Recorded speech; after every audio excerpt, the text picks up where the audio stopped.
One of the most pervasive figures from English folklore is that of the spectral black dog. In some parts of the country, the dogs act as death omens, and elsewhere they represent the devil. And in other legends, they're even protective of travellers. Plenty for us to dig our teeth into then. Traditionally, the black dog walks alone. It favours graveyards, lonely roads, and riverbanks. Emerging at dusk, its red eyes glow in the gloom, and they vary in size across the tails, ranging from the size of a calf to that of a horse. Black dogs are sometimes known as Black Shuck, Shuck coming from the word skukker, an Anglo-Saxon word for demon. How very appropriate given their most common association. Now, not all black dogs are Black Shuck, but they're still worthy of study in their own right. So let's go in search of the black dog in this week's episode of Fabulous Folklore. Hello there and welcome to Fabulous Folklore, the podcast for all things folklore, occult and just a bit weird. I'm your host, Icy Sedgwick, blogger, fantasy author and your guide into these rather mysterious realms. I've got some rare things to show you, so come on in, take a look around, but be careful not to touch anything. These things sometimes bite. Well, hello there and welcome back to Fabulous Folklore with me, your host, Icy Sedgwick.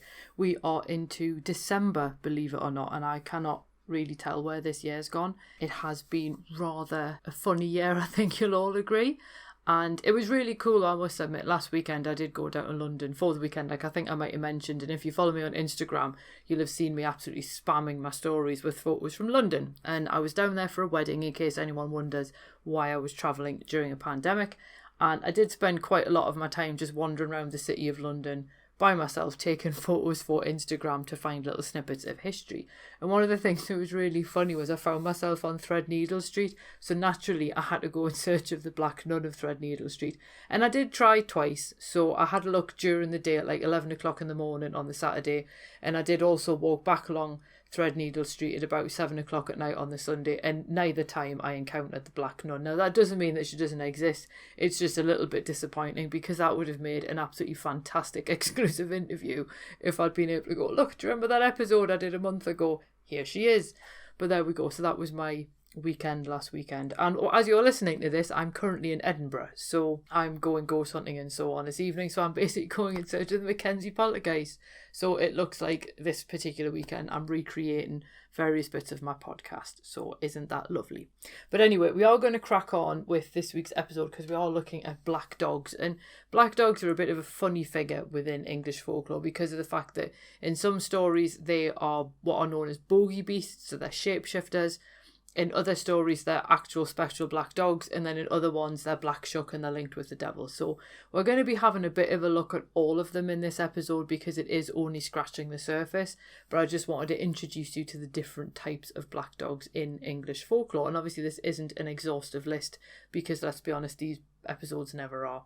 There are, as always, a whole list of links and recommendations for further reading in the blog post that accompanies this episode. So if you do want to find out any more, please feel free to click through to the link in the show notes and you can discover all of the lovely things that I've managed to collect together, which a lot of the sources do have further reading. So without any further ado, let's crack on.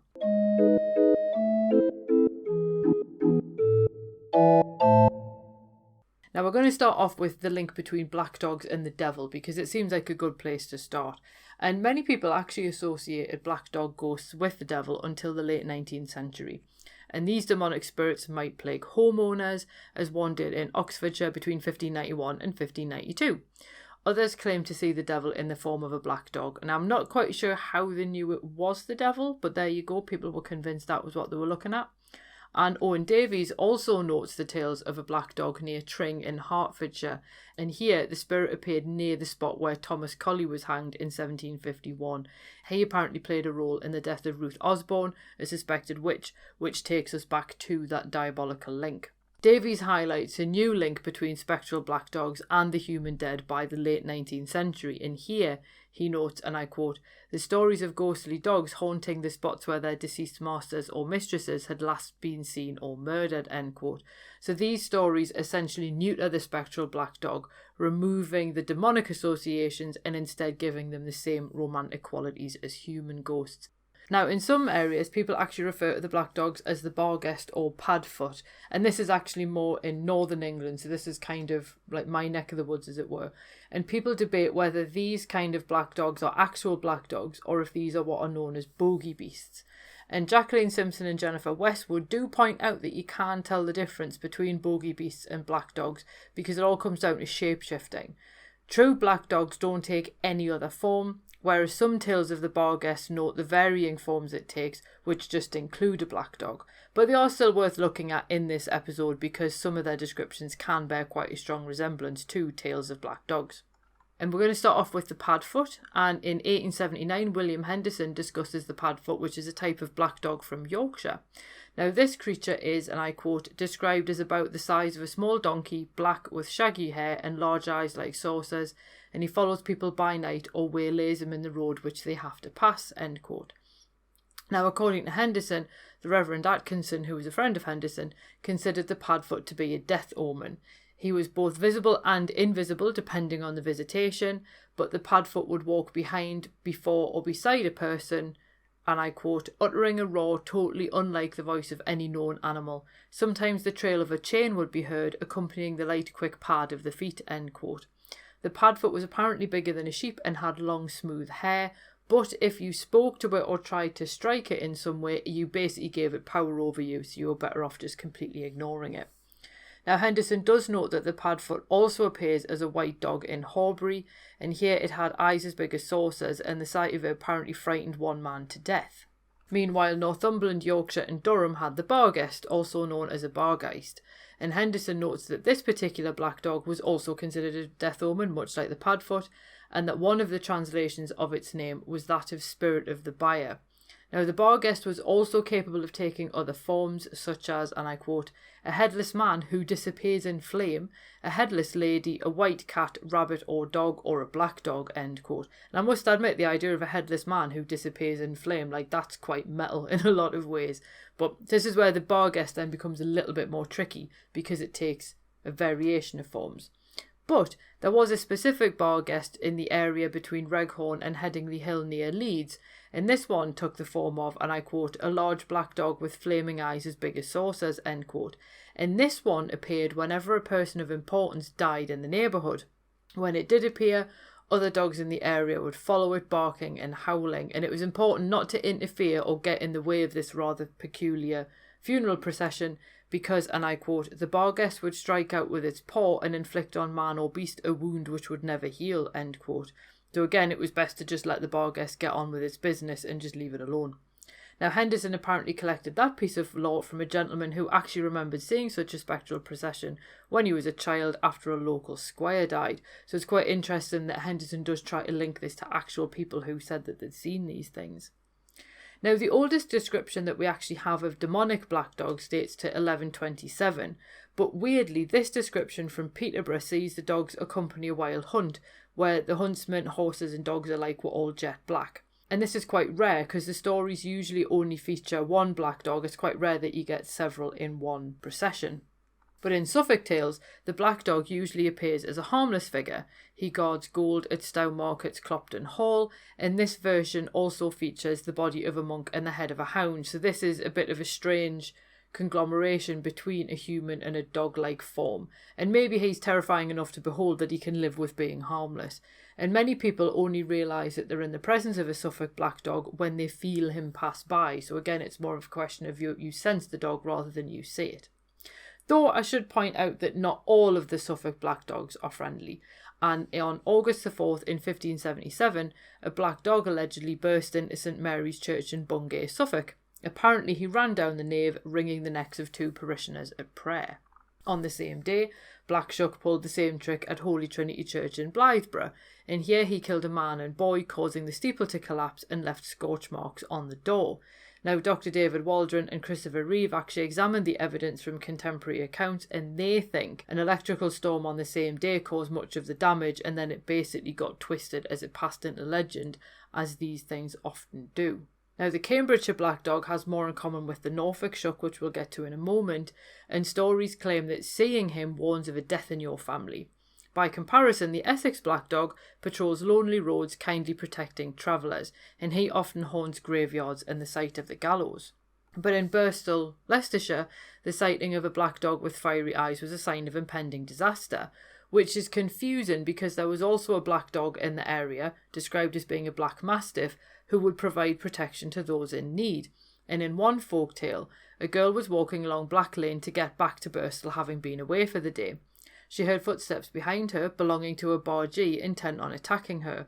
Out of nowhere, a dog unleashes a deep bark and runs down the slope towards her from the pit known as Shag Dog Pit, and the Shag Dog basically being the black dog of the story. His eyes apparently glowed with spectral light, and when he had his mouth open, it was as if his jaws were filled with glowing cinders. The man's footsteps suddenly stopped behind her, but the dog continued to pad along as she made her way home. The next morning, the news broke that the man had gone missing and his barge had actually been dragged up the river by his horse. The boat itself was actually empty. Now, not enough details are given to let us ascertain whether this did actually happen or indeed what the black dog actually did to the guy who was intent on attacking the girl. But what's quite interesting is other similar encounters are given in different parts of the country, which then see a black dog accompany someone home at night in some lonely location. It is often a woman, and thereby providing the protection that they need while they're out and about. Now, I did say we'd have a look at black dogs in Norfolk, and the Norfolk Shuck more closely resembles werewolves, and people report hearing his howls even above high winds.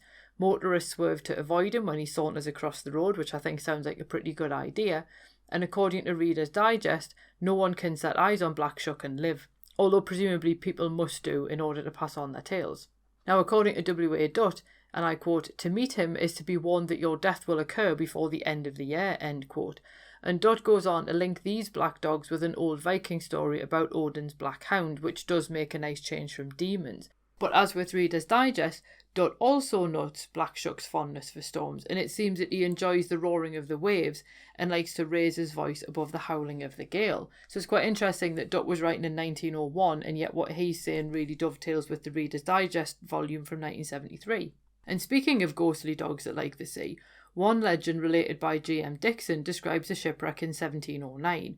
The ship, called the Ever Hopeful, ironic I know, ran aground near Salthouse. The captain and his pet wolfhound attempted to swim to shore but were dragged under by the current, and their bodies washed up on the beach, still clinging to one another. The locals buried the wolfhound on the beach, and the captain ended up in an unmarked grave at Salthouse Church. So I'm assuming there must be some record of that, because otherwise how would anyone know he was there? But soon after, they saw a spectral black dog howling and running between Salthouse and Clay, and people assumed that the black dog must be none other than the wolfhound. Now with face and red eyes, legends abound that the story has never been told of a man who has escaped the jaws of Black Shuck. So you do have to wonder, has time and separation from his master driven this devoted dog mad with grief? Now finally, we can't talk about black dogs without mentioning the Hound of the Baskervilles. And I know the famous Sherlock Holmes story is set on Dartmoor, and loads of places have tried to lay claim to being the source of inspiration for the story. But for some, its inspiration lies in Norfolk and its Black Shuck legends, and particularly the stories around Cromer Hall. Now, apparently Sir Arthur Conan Doyle stayed here to convalesce after contracting enteric fever in South Africa. While he was a guest at Cromer Hall, someone told him the legend of Black Shuck, the Hellhound of Norfolk. Now, according to this version, the dog actually ran through the grounds of the hall, and Conan Doyle then supposedly based Baskerville Hall on Cromer Hall when he then went on to write The Hound of the Baskervilles. Like I say, other places also lay claim to similar stories, so obviously it's one of those things, it's a bit difficult to pinpoint exactly which one was actually the source of inspiration. But indeed it was actually the Norfolk Shuck that inspired my short story Black Dog, which you can find in the collection Black Dog and Other Gothic Tales, and there's a link to that in the show notes. Now, there are many more tales of black dogs than I can possibly feature here, and if you're really interested in exploring them further, then I highly recommend the book Black Dog Folklore by Mark Norman. Mark's collected so many black dog stories together, and it's a really, really valuable deep dive into a very specific area of English folklore. So if this is your kind of thing, then I highly recommend that you grab a copy of that from Mark's website. Again, the link is in the show notes, and you can obviously have a look further from there. Now, obviously, no one really knows if the tales actually refer to real giant black dogs roaming the countryside, if they're a trick of the light, an overactive imagination sent into overdrive by the gathering dusk, Or if there's something else entirely.